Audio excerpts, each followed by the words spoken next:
Hello everyone, welcome to Star IQ. आज इस lecture में हम लोग बात करने वाले हैं एचसीएस का सिलेबस और आपको कहां से पढ़ना है इसके बारे में भी बात की जाएगी आज इस लेक्चर में। यानी कि हम लोग प्री प्लस में मेन दोनों की ही बात करेंगे। और सर हमें वो किताबें भी बता दीजिए कि जिन किताबों को पढ़ के हम लोग हमारी समझ भी बढ़ा लें और के साथ ही हमें प्री प्लस में मेन दोनों के अंदर ही उन किताबों से कुछ सवाल भी देखने को मिले। यानी कि हम लोग एचसीएस की जो अच्छी अच्छी किताबें हैं उन बुक लिस्ट के बारे में भी जिक्र करेंगे। ये सब कुछ स्टार्ट करने से पहले आपको मैं बता देता हूं कि जो आप मुझसे पूछ रहे हैं कि सर एचसीएस का पेपर कब होगा, तो देखिएगा ये बात अभी किसी को भी नहीं पता। केवल संभावना है कि आने वाले हो सकता है कि 4 से 5 महीने के अंदर इसका नोटिफिकेशन आपको देखने को मिल जाए। अगले साल के पहले 3 महीनों में इसका नोटिफिकेशन देखने को मिल जाए, ऐसी संभावना है।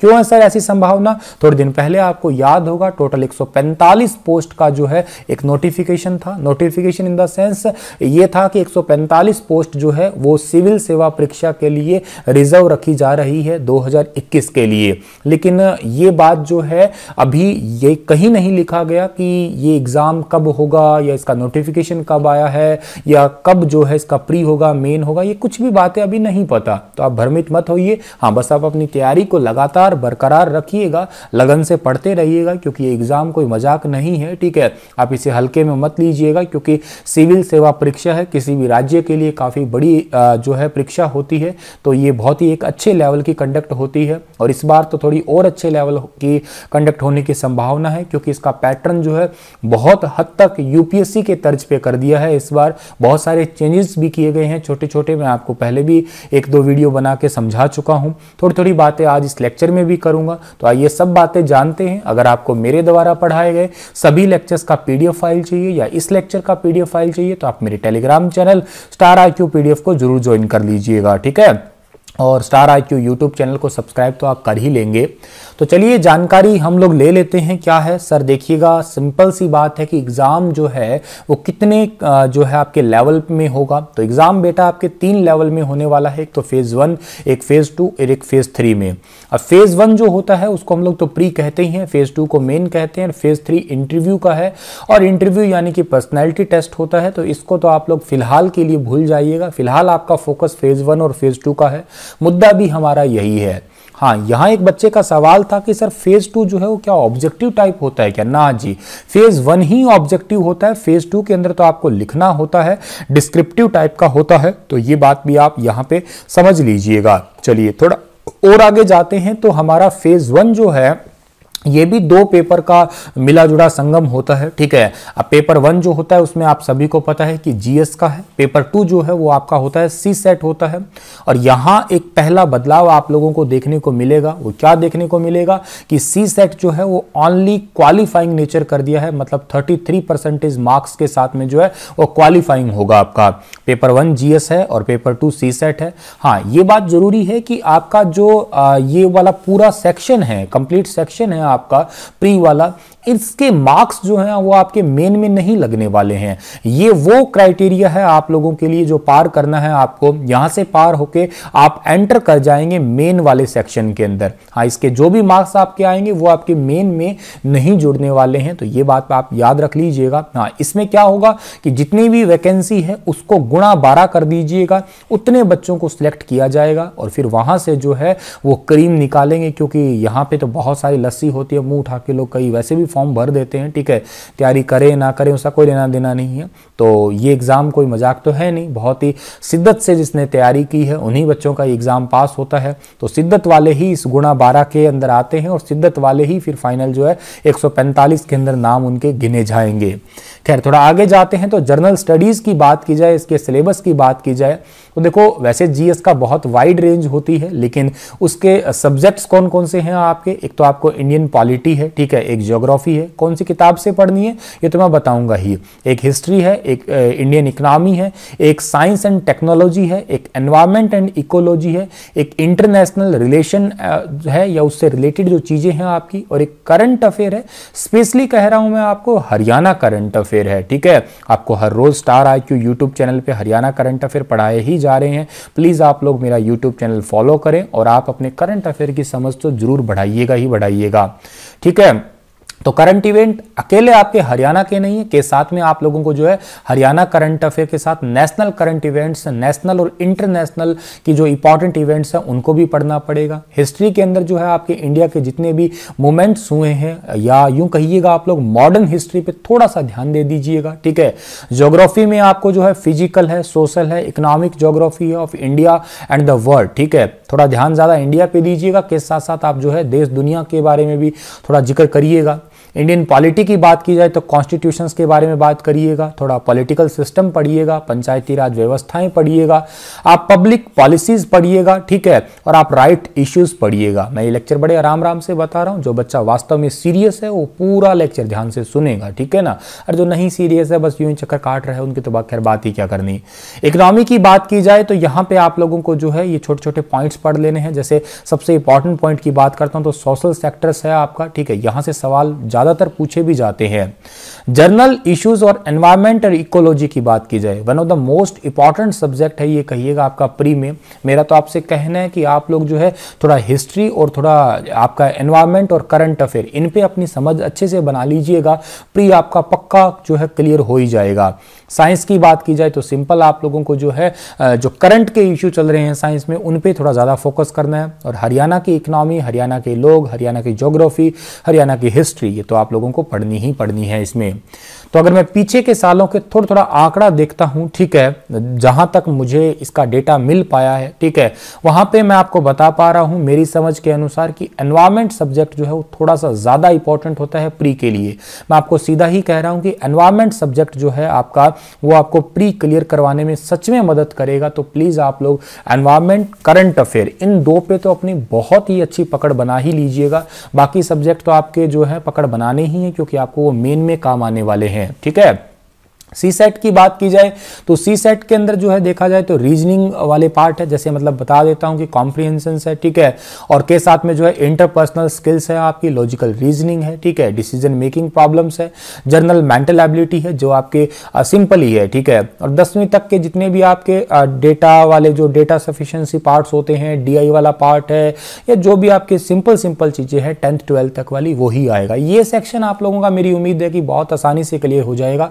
कभी आपने जिंदगी में एसएससी की तैयारी की होगी और थोड़ा बहुत तो कुछ पढ़ा ही होगा आप लोगों ने मैथ रीजनिंग, उससे आपका ये सेक्शन इजीली क्लियर हो जाएगा। तो इसकी तो भड़क आप बिल्कुल ना ले, ठीक है। अगर आपको टेंशन लेनी है तो बाकी और बहुत सारे लेवल है, और वैसे भी ये तो आप लोगों को क्वालिफाई ही करना है, केवल 33% मार्क्स ही लाने हैं, तो इतने मार्क्स से ही आपका क्लियर हो ही जाएगा ये, ठीक है। तो इसकी तो कोई ज्यादा चिंता वाली बात है ही नहीं, कर ही लीजिएगा आप लोग। अब दोनों पेपर मैं आपको बता ही चुका हूं कि ये केवल और केवल आपको जो है, आपको यूं कहिएगा उस पूरे दही में से, पूरे लस्सी में से मक्खन के रूप में आपको बनाने का काम ये पेपर कर रहे हैं, क्योंकि ये पेपर पास होने के बाद में आपका रैंक जो है वो मेन के लिए आने वाला है, और ये मार्क्स जो है आपके नहीं जुड़ने वाले हैं, यही बताया गया है इसी स्लाइड के अंदर। अब आते हैं हम लोग मेन एग्जाम के अंदर। सबसे पहले आपको बधाई हो, मतलब आप लोगों ने लेवल 1 क्लियर कर लिया है, वर्चुअली तो खैर कर ही लिया है, ठीक है, और प्रैक्टिकली भी आप कर ही लेंगे अगर आप लोग सच में सीरियस हैं तो। अब सिलेबस बात करते हैं 2020-21 की, तो सबसे पहले इसमें देखो आपको मैं बता देता हूं, मेन में पहले पेपर 5 होते थे। आज भी इंटरनेट पे आप लोग जब सर्च मारते हैं तो 5 ही पेपर दिखते हैं।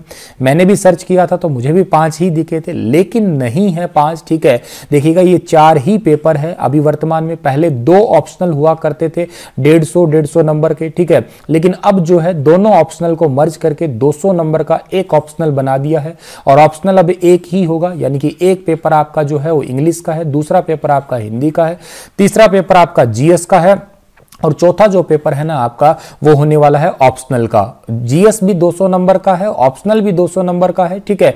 200 200 400 हो गए, और 100 नंबर की हिंदी है 500, और 100 नंबर की इंग्लिश है 600। तो टोटल आपका जो है सिलेक्शन कहां से होने वाला है, इन 600 नंबर से होने वाला है। हालांकि प्लस में 75 नंबर का इंटरव्यू भी है आपका, लेकिन मैं मेन की बात कर रहा हूं। तो 600 में से आप लोगों को जो है अपना दमखम दिखाना है, या 600 में से आपको आगे आना है, कहां कितने नंबर आप ले सकते हैं।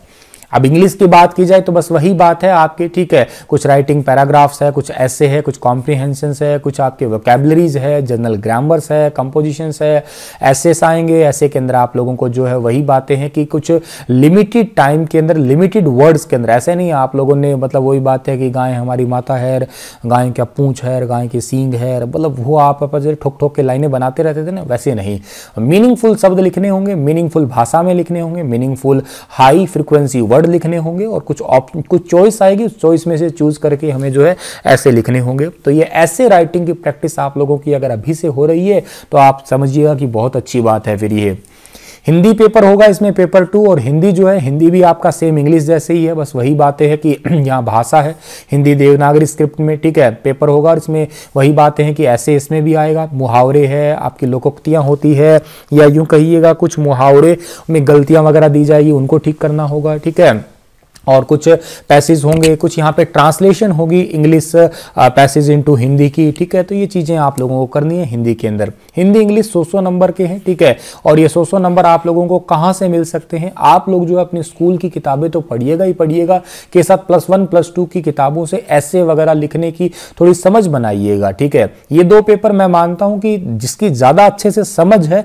वही बच्चा इनको अच्छे से क्लियर कर सकता है, ठीक है। समझ कहाँ से बनेगी? डेली आप लोग न्यूज़पेपर पढ़िएगा, इंग्लिश के न्यूज़पेपर भी पढ़िएगा और हिंदी के न्यूज़पेपर भी पढ़िएगा, ताकि आप लोगों को कुछ अच्छे अच्छे शब्द सीखने को मिले, ठीक है। बहुत सारी चीजें होती है, फॉर एग्जांपल आप एक तो पानी बोलें, एक आप जल बोलें, ठीक है। तो ऐसे आप लोगों को बहुत सारे ऐसे पर्यायवाची शब्द भी देखने को मिलेंगे, और ऐसे आप लोगों को वर्ड, सिनोनियम, एंटोनियम जो है ये आपको मदद करते हैं आपके एग्जाम में लिखने के लिए। तो आप लोग डेली न्यूज देखिएगा, भी अच्छे न्यूज चैनल, ऐसा नहीं कि आप लोग न्यूज देखने को सर ने कहा है तो आप कोई डिबेट चला के बैठ कर वो वहां पे कुत्तों की तरह लड़ाई कर रहे होते हैं, ऐसे काम नहीं करने आपको, ठीक है।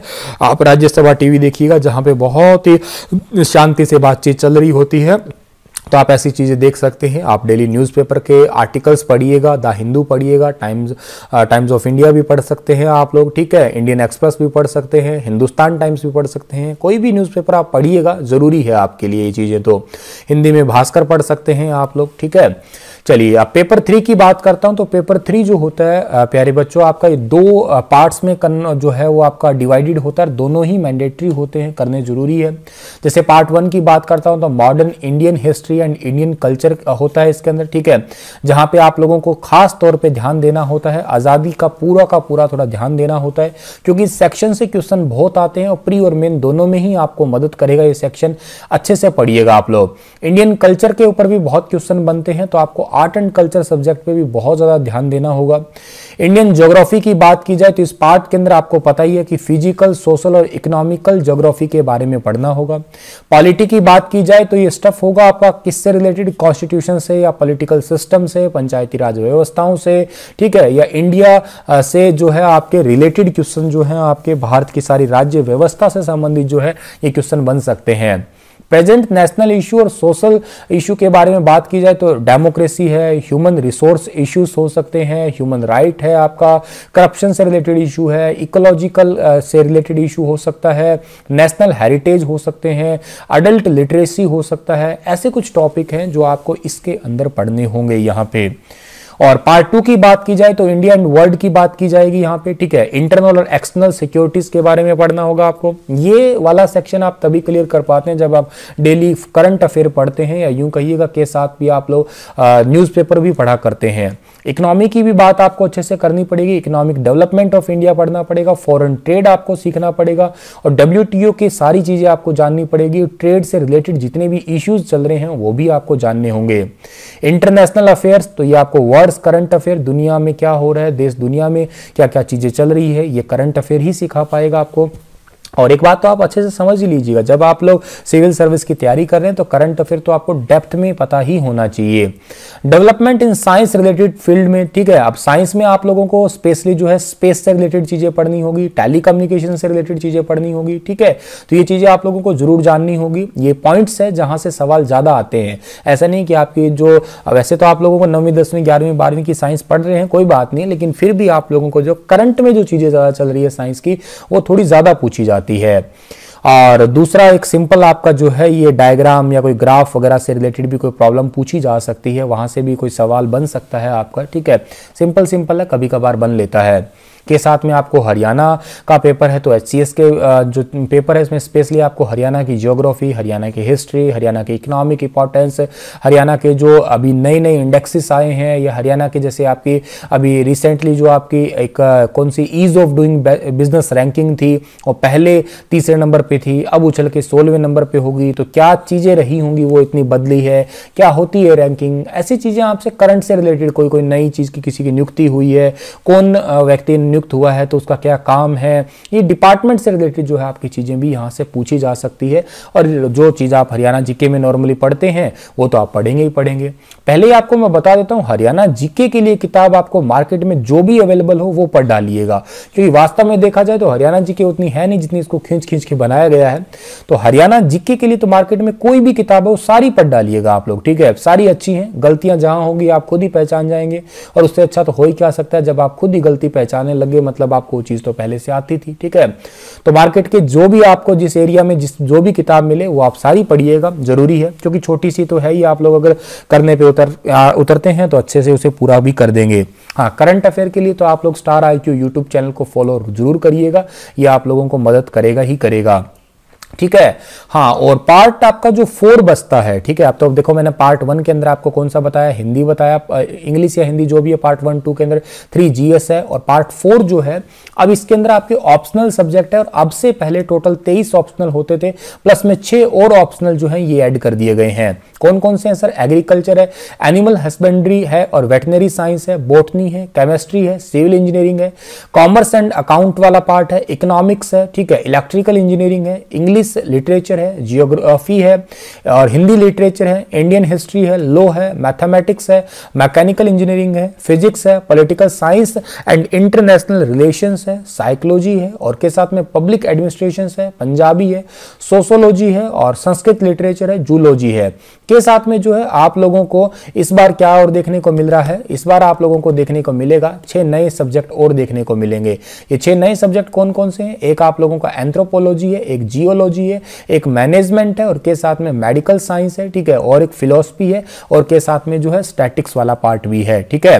तो चलिए इतनी बात आपको सीख लेनी है यहाँ पे। अगली बात की बात अगर हम लोग करते हैं यहाँ पे, ठीक है, तो अगला जो है हमारा रहेगा पार्ट HCS की बुक लिस्ट के बारे में जानना है हमें कि सर हम अब किताबें कौन कौन सी पढ़ते हैं। हाँ, एक बात सवाल मुझसे पूछते हैं बच्चे कि सर इसमें से हम लोग ना कौन सा सब्जेक्ट लें, तो सब्जेक्ट यार वो लो आप जो जिसमें आप लोगों ने ग्रेजुएशन की है। अब सर वो तो इसमें लिस्ट में ही नहीं है, तो उसके नियर अबाउट ले लीजिएगा आप लोग। फॉर एग्जांपल आप लोगों की ग्रेजुएशन की बात करता हूं मैं, इलेक्ट्रॉनिक्स में है तो आप इलेक्ट्रिकल ले लीजिएगा, कुछ तो समझ आपको होगी ही यहाँ पे, ठीक है।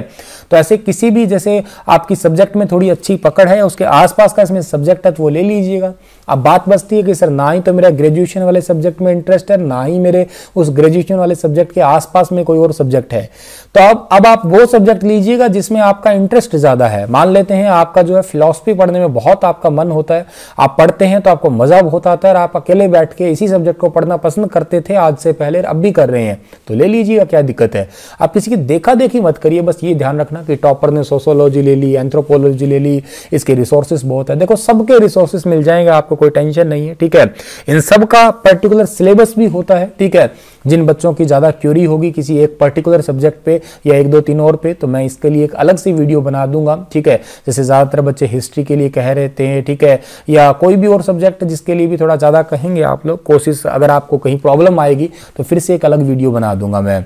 चलिए किताबें जान लेते हैं बेटा कौन कौन सी है। अब थोड़ा जरूरी सेक्शन है, अगर आप हिस्ट्री पढ़ते हैं, देखो जो बच्चा यूपीएससी की तैयारी कर रहा है उनको तो ये किताबें पहले से पता होगी ही, क्योंकि आप सिविल सर्विस की तैयारी कर रहे हैं तो ऑलमोस्ट आपको किताबें वही पढ़नी है, कोई खास अलग नहीं पढ़नी। जैसे इंडिया स्ट्रगल फॉर इंडिपेंडेंस यानी कि आजादी का जो संघर्ष था, इसके लिए बिपिन चंद्रा की किताब है, आपकी पढ़नी होगी, ठीक है। आपको स्पेक्ट्रम पढ़नी होगी, ठीक है, इंडियन कल्चर के बारे में जानने के लिए ये सेक्शन बहुत जरूरी भी है। और आपको मैं पहले ये कह देता हूं कि ये सारी किताबें पढ़ने से पहले आप लोग जो है 6वीं से लेके 12वीं तक की एनसीईआरटी जरूर पढ़िएगा। एनसीईआरटी पढ़ के ही इन किताबों के हाथ लगाइए ताकि आपको जल्दी समझ में आ जाए ये किताबें, वरना तो आप देखिएगा आपको बहुत लंबा समय लग सकता है समझने के लिए। 11वीं 12वीं की एनसीईआरटी आप लोग पढ़ सकते हैं, और अगर आप थोड़ा और अच्छा करना चाहते हैं तो आप तमिलनाडु बोर्ड की भी पढ़ सकते हैं हिस्ट्री, तो ठीक है, तमिलनाडु बोर्ड की आप 11वीं 12वीं की हिस्ट्री पढ़ लीजिएगा, आपको बहुत सारे डाउट जो हैं वो अपने आप क्लियर हो जाएंगे। इंडियन आर्ट एंड कल्चर, ये देखो सब्जेक्ट बहुत जरूरी सब्जेक्ट है आज के जमाने में। इस सब्जेक्ट को पढ़ना भी समझिएगा आपका सिविल सर्विस पार होने में बहुत ज्यादा योगदान हो जाएगा। नितिन सिंघानिया की किताब है, बहुत अच्छी किताब है, आप इसे भी अपने पास रख सकते हैं पढ़ने के लिए। बात आती है ज्योग्राफी की, तो डी.आर. खुल्लर तो है ही किताब, ठीक है। इसके अलावा किताबें देखो, सबसे पहले तो आप 6वीं से लेकर 12वीं, फिर कह रहा हूं एनसीईआरटी पढ़िएगा, तब जाके आप लोग इसको क्लियर कर पाएंगे। जी.सी. लियोंग की किताब है, ठीक है, 11वीं 12वीं की पढ़ेंगे के साथ में आप माजिद हुसैन की किताब भी पढ़ सकते हैं। मेन में देखो आपको प्री लेवल तक जो मैं कहता हूं कि आपको जी.सी. लियोंग भी मदद कर जाए, के साथ में आपको जो 6वीं से 12वीं की एनसीईआरटी भी मदद कर जाएगी। लेकिन आप जब मेन में उतरेंगे तो आपको डी.आर. खुल्लर और माजिद हुसैन जैसी किताबें हैं, ये भी बहुत ज्यादा मदद करने वाली होंगी, ठीक है। बहुत इंटरेस्टिंग सब्जेक्ट है। मुझे मतलब कोई कहे कि आपको सर ऑप्शनल लेना हो तो कौन सा लेंगे, तो मेरा ध्यान सबसे पहले ज्योग्राफी पे जाएगा। हालांकि मेरा ग्रेजुएशन इसमें नहीं है, मेरा ग्रेजुएशन इलेक्ट्रॉनिक्स एंड कम्युनिकेशन में, लेकिन मैं वैसे बता रहा हूँ आपको कि मुझे पसंद बहुत है ज्योग्राफी, क्योंकि मुझे ऐसा लगता है कि प्रैक्टिकल हर चीज़ पढ़ना, नदी नाले, ठीक है, अपना ये सब कुछ अच्छे से समझ में आ जाती है चीज़ें। खैर आप ऐसा मत समझना कि सर को पसंद है तो हम भी ले लें। और के साथ में वर्ड एटलस भी अपने पास रखिएगा, ठीक है। वैसे तो खैर आजकल ये कोई मुश्किल नहीं है, क्योंकि गूगल पे सब कुछ सर्च करके लिया जा सकता है, पढ़ा जा सकता है, फिर भी आप एटलस ले आइएगा, जरूरी है ये भी आपका। पॉलिटी की बात की जाए तो खैर बहुत अच्छे से मैं कहूँगा वर्ल्ड फेमस किताब होगी, तो एम लक्ष्मीकांत बहुत अच्छे से पता है सबको, ठीक है। वैसे आप 11वीं 12वीं की एनसीईआरटी पढ़ लेंगे तो खैर और जल्दी समझ में आ जाएगी ये, और 6वीं से 12वीं की पढ़ लेंगे तो और ही मजा आ जाएगा, छोटे छोटे पॉइंट्स क्लियर हो जाएंगे। और नहीं भी पढ़ना चाहते तो मैं कह सकता हूँ इंडियन पॉलिटी के लिए आप डायरेक्ट लक्ष्मीकांत पढ़ लीजिएगा, एनएफ है, ज़्यादा भटकने की जरूरत नहीं है, ठीक है। बहुत सारे बच्चे सोचते हैं कि पॉलिटी हम लोग ऑप्शनल ले लेते हैं क्योंकि इसका जो सोर्स है वो लिमिटेड है, जल्दी उसको कवर भी किया जा सकता है। हाँ, कुछ चीजें हैं जैसे आपको जॉर्ज की किताबें पढ़नी होगी, जैसे important acts and transformed India, इसके लिए अगर आप जानना चाहते हैं तो जॉर्ज की किताबें पढ़ सकते हो आप लोग। इंपॉर्टेंट जजमेंट भी आपको पढ़ना पड़ेगा, ट्रांसफॉर्म्ड इंडिया पढ़ना पड़ेगा, ठीक है। ये चीजें भी आपको उसी किताब में ही मिल जाएगी, तो ये थोड़ा सा डेप्थ होगा लेकिन पढ़ लेना, मेन में काम की है चीजें। इकोनॉमिक्स, वैसे तो मैं इकोनॉमिक्स की कोई खास बुक आप ना भी लें तो चलेगा, किसी के नोट्स ले लें तो भी काम चली जाएगा। बाकी रमेश सिंह की किताब अच्छी होती ही है, नो डाउट, ठीक है। 11वीं 12वीं की एनसीईआरटी भी थोड़ा बहुत जानेंगे तो चल जाएगा। बाकी आप किसी के क्लास नोट्स जो हैं इसको उनको लेके भी आप इकोनॉमिक्स को पूरा कर सकते हैं। चाहते हैं तो रमेश सिंह की बुक फॉलो कर लीजिएगा, अदरवाइज कोई खास ज्यादा टेंशन वाली बात है नहीं। इंटरनेशनल रिलेशंस, ठीक है, ये आपको करंट अफेयर से ही देखने को मिलेंगे, ठीक है। और के साथ में आपको एनसीईआरटी तो खैर देखेंगे जब तो मिलेगा ही मिलेगा, लेकिन करंट अफेयर ज्यादा जरूरी है। Science and technology, science and technology के लिए तो रवि जो अग्रही है इनकी किताब आप पढ़ सकते हैं। के साथ ही आप क्या करें, डेली आप न्यूज़पेपर पढ़ें, द हिंदू पढ़ सकते हैं, इकोनॉमिक्स टाइम पढ़ सकते हैं, द इंडियन एक्सप्रेस पढ़ सकते हैं। इसरो की वेबसाइट्स को रेगुलर फॉलो करिएगा, और के साथ में और बहुत सारे ऑनलाइन वेबसाइट्स हैं आपकी, ठीक है, आप इनको भी फॉलो कर सकते हैं। जैसे इसरो के अलावा जो है हमारी DRDO जो है इसकी वेबसाइट्स भी आप देख सकते हैं। आप हिंदुस्तान एरोनॉटिक लिमिटेड जो है इसकी वेबसाइट्स भी देख सकते हैं। इनकी वेबसाइट्स पे बहुत सारे आपको नए नए अपडेट्स दिखते रहते हैं, तो उनको आप देख लेना। इसरो से रिलेटेड क्वेश्चन पूछे जाने की संभावना ज्यादा है साइंस वाले सेक्शन में। एनवायरमेंट प्री के लिए तो बहुत इंपॉर्टेंट सब्जेक्ट है, कहूंगा ये मेन में भी काम आएगा, लेकिन प्री में तो कहिएगा इस सब्जेक्ट के सहारे आपका पेपर पास हो जाएगा। शंकर IAS की किताब है, बहुत अच्छी किताब है, नो डाउट, आप इसे पढ़ लीजिएगा, ठीक है। एनसीईआरटी तो पढ़िएगा साथ में। अब करंट अफेयर की बात की जाए तो देखो करंट अफेयर के लिए आपको एक तो जो है कुछ मैगजीन्स पढ़नी पड़ेगी, जैसे योजना बुक आप पढ़ सकते हैं, ठीक है। के साथ में जो है आपकी ईयर बुक्स आती है, ईयर बुक्स पढ़ सकते हैं, बहुत सारी पब्लिकेशंस की ईयर बुक आती है, ठीक है। इंडिया बुक आती है, इंडिया 2020 ईयर बुक आती है राजीव महर्षि की, आप ये किताब पढ़ लीजिएगा। आप एग्रीकल्चर रिपोर्ट्स देखिएगा, ठीक है, जो रिसेंट जो आपके पेपर के आसपास की एग्रीकल्चर रिपोर्ट है, क्योंकि ये भी जरूरी है। तो ये करंट अफेयर वाले सेक्शंस तो आपको जो है जीके टुडे मैगजीन्स है, आप वहां से भी कवर कर सकते हैं, ठीक है। के साथ ही साथ जो है आप प्रतियोगिता दर्पण भी पढ़ सकते हैं, समझ तो आपकी बढ़ेगी ही बढ़ेगी। बाकी योजना मैगजीन और राजीव महर्षि की इंडिया 2020 ईयर बुक, ये तो आप लोग जानिएगा। बाकी करंट अफेयर और आपको जो है द हिंदू से मिल जाएगा, इकोनॉमिक टाइम से मिल जाएगा, और स्टार IQ एजुकेशन आप लोगों को नेशनल करंट अफेयर तो देंगे ही देंगे, के साथ में हरियाणा करंट अफेयर, क्योंकि आपका SCS का एग्जाम है तो आप इस यूट्यूब चैनल को जो है बिल्कुल देख सकते हैं, रेगुलर फॉलो कर सकते हैं, सब्सक्राइब कर सकते हैं। अब बात आती है लास्ट में सी सेट की बात आती है, सर इसकी भी किताबें बता दो। वैसे तो आप लोग एसएससी की तैयारी अगर कर चुके हैं तो आप सी सेट का जो है आराम से क्लियर कर देंगे। आर.एस. अग्रवाल आप लोगों ने पढ़ी होगी, ठीक है। टाटा एमसी ग्रोहिल की किताबें आप पढ़ सकते हैं, अरिहंत की किताबें पढ़ सकते हैं, तो ईजिली आपका जो है ये वाला सेक्शन कवर हो जाएगा, ठीक है। तो प्यारे बच्चों, मैंने कोशिश की है, मैंने प्रयास किया है आपको थोड़ा समझाने के लिए। फिर भी अगर आपके कोई डाउट रह जाते हैं कुछ भी, तो आप मुझे इस वीडियो के कमेंट सेक्शन में लिखिएगा, बताइएगा। मैं आप लोगों के सभी के फिर से एक डाउट इकट्ठे करके और फिर एक अलग वीडियो बना दूंगा। हंसते रहना, मुस्कुराते रहिएगा, तैयारी लगातार करिएगा, ठीक है। और लगातार लगन से करेंगे तो ये विश्वास है, ये उम्मीद है कि आपका सिलेक्शन भी हो जाए। शुक्रिया, बहुत बहुत धन्यवाद।